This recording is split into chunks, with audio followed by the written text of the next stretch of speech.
तो दीपक, आपका नाम दीपक है और विषय इतिहास है, तो मुझे दीपक का इतिहास बताइए पहले। दीपक एक तरह से डिवाइस थी जिससे हम अंधेरे समय में प्रकाश कर लेते थे एक जमाने में। आप ये बताएं कि मनुष्य का जो प्राकृतिक प्रकाश है वो तो सूर्य है, थोड़ा चंद्रमा है।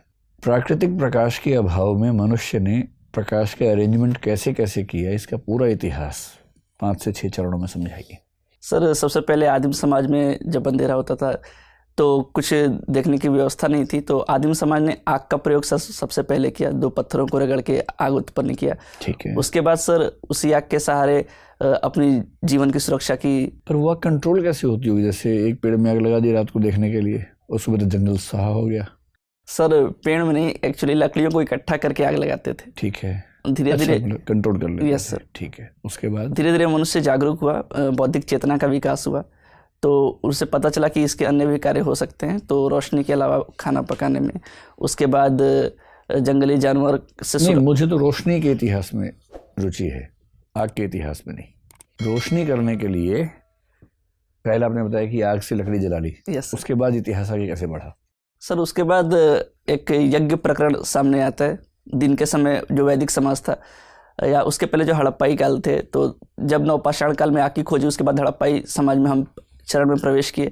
उसके बाद सर आग से हमने ये देखा कि प्रकाश भी उत्पन्न किया जा सकता है, तो उसी को व्यापक मात्रा में एक दीप का प्रयोग करते हुए, जैसे मिट्टी के बर्तनों का चाक का प्रयोग करते हुए उसको प्रयोग में लाया गया, जिससे प्रकाश उपलब्ध हो सके।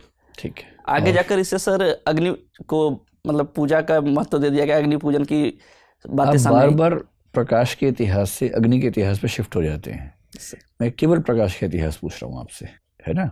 अब तक मैं 2 ही पॉइंट समझ पाया हूँ आपके निबंध में से। पहला ये कि आग जलाई हमने। Yes sir. ठीक है। दूसरा ये कि हमने उससे दीपक जला लिया। Yes sir. उसके बाद बताइए फिर क्या हुआ? सर उसके बाद दीपक में सर सांस्कृतिक रूप दे दिया गया, जैसे हमारे महाकाव्यों से जोड़ा गया इसे।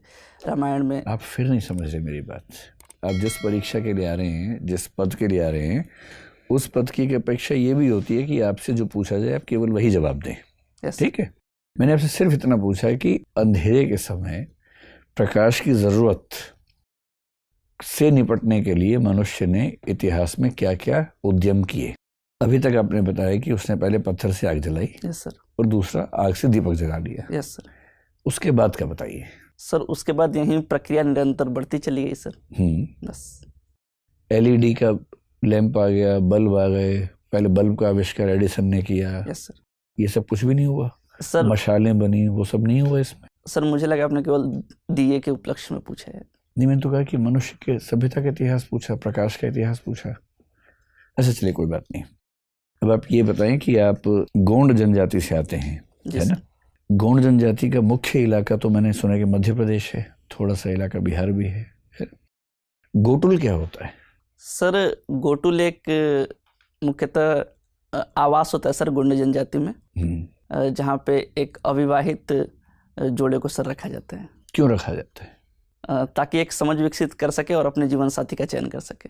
मतलब एक ही जोड़े को रखते हैं या कई बच्चे वहां पर रहते हैं? एक कमरे में एक जोड़े को रखते हैं सर, ऐसे कई कमरे होते हैं। क्या ये कह सकते हैं कि वो को लिविंग का एक ट्रेडिशनल फॉर्मेट है, जो हमारे देश की ट्राइब्स में को लिविंग से बड़ी चीजें, जिसको आप डेटिंग से भी आगे बढ़ा के कोर्टशिप कह सकते हैं, वो व्यवस्था है? जी सर, एक दूसरे को समझने के लिए ऐसी व्यवस्था जनजातियों में की गई है। नहीं, वो केवल समझने का मसला है या उसमें फिजिकल रिलेशंस भी शामिल हैं? सर जहाँ तक मेरी जानकारी है, समझने का ही मामला है सर। अच्छा, मुझे ये बताइए कि ट्राइबल्स को सभ्य समाज से क्या सीखना चाहिए? ये तो दुनिया जानती है। सभ्य समाज को ट्राइबल्स से क्या सीखना चाहिए? ऐसे 5 बातें बताइए। सर सबसे पहले तो सर प्रकृति पूजा सीखनी चाहिए, जो वनस्पतियों की पूजा करते हैं। दूसरी सर अपनी संस्कृति की जो विविधता है उसके बारे में सीखना चाहिए। तीसरा सर सबसे बड़ी बात आमतौर पर भारत के सभी ट्राइब्स में देखी जाती है, एक जो लैंगिक समानता का पक्ष है, बहुत बढ़िया, वो सीखना चाहिए। ठीक है। और सर चौथा ये है कि जो पारंपरिक आयुर्वेद जैसी जो चीज़ें हैं उसे सीखना चाहिए सर। और tribal medicine? Yes sir, tribal medicine, ठीक है। और सर 5वां ये सीखना चाहिए कि हम कितने भी आधुनिक क्यों न हो जाए, अपनी जो जमीन और संस्कृति है उससे हमेशा जुड़े रहना चाहिए। बहुत बढ़िया सर। दीपक, चलिए कोई सर। आप गोंड जनजाति से बिलोंग करते हैं? सर गोंड जनजाति रावण की पूजा करती है, हाँ सर। ऐसा क्यों? सर मुख्यतः ये मंदसौर के इलाके के जो गोंड जनजाति है वहाँ पे सर रावण की पूजा की जाती है। ऐसा माना जाता है कि जो मंदोदरी थी वो वहाँ की मतलब कि कन्या थी जिनका विवाह रावण के साथ हुआ था, तो इस वजह से रावण की पूजा की जाती है। रावण के कुछ नैतिक मूल्यों के बारे में बताएंगे जिसको जीवन में अपनाना चाहिए? सर रावण ने भले ही एक स्त्री का हरण किया लेकिन बिना उसकी अनुमति के उसे छुआ तक नहीं, ये उसका नैतिक मूल्य का सबसे बड़ा उदाहरण है सर। जो कि अपहरण कर लो, छुओ मत। नहीं, एक उसको अगर उसका वश चलता तो वो अपहरण करके कुछ बलपूर्वक कार्य भी कर सकता था, लेकिन उसने अपने संयम को दिखाया। तो इतना ही नैतिक था तो उसको पूछकर ही ले जाना चाहिए था कि चलना चाहती हो कि नहीं? जी सर, जरूर ऐसा करना चाहिए था। कुछ और? दूसरा सर, जो एक उसे ज्ञानी माना जाता है, एक वो भी सर कहा जा सकता है। आइए, कैसा लगा आपको इंटरव्यू देके? सर एवरेज रहा सर। एवरेज रहा? यस।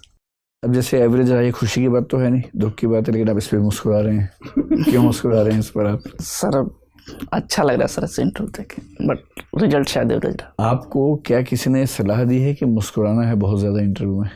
नहीं सर, ये प्रकृति है सर मेरी। थोड़ा सा नियंत्रण कीजिए। देखो, आपकी एंट्री बहुत अच्छी है, आपकी ड्रेस बहुत ही शानदार है, बहुत सुंदर आप दिख रहे हैं, कहीं कोई समस्या नहीं है। हो सके तो सॉक्स चेंज कर लीजिएगा, ब्लैक पहन लीजिएगा। देखो दीपक, आप ना जिन प्रश्नों के उत्तर आपको आते हैं, फैक्चुअल वाले प्रश्न, उसमें तो आप बहुत बढ़िया जवाब दे रहे हैं। जहाँ नहीं आते हैं वहाँ आप सॉरी बोल रहे हैं। सॉरी आपका मुझे ऐसा लग रहा है कि ठीक है, बस थोड़ा सा गति कम कर दीजिए। प्रश्न सुनते खटाक से सॉरी बोलते हैं, लगता है कि आप सॉरी ही तैयार करके आए थे कि बोल के दिखा दूंगा सॉरी, ऐसा ना लगे बस, है ना। थोड़ा सा गैप लेके ये लगे कि आप कोशिश कर रहे हैं याद करने की, फिर सॉरी बोल रहे हैं। जितना मुस्कुराना चाहिए वहाँ मुस्कुराओ, जहाँ मुस्कुराने की बात हो, वरना क्या होता है कि चुभता है।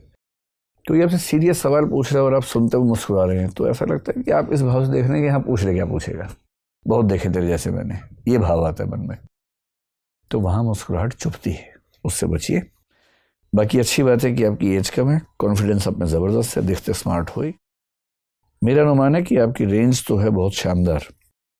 मुस्कुराओगे कम, डरोगे नहीं, इमेजिनेटिव किस्म के प्रश्नों पर अच्छा जवाब ज़रूर दोगे, भाषा ठीक रखोगे, तो प्रॉपर IAS से नीचे कुछ नहीं मिलेगा।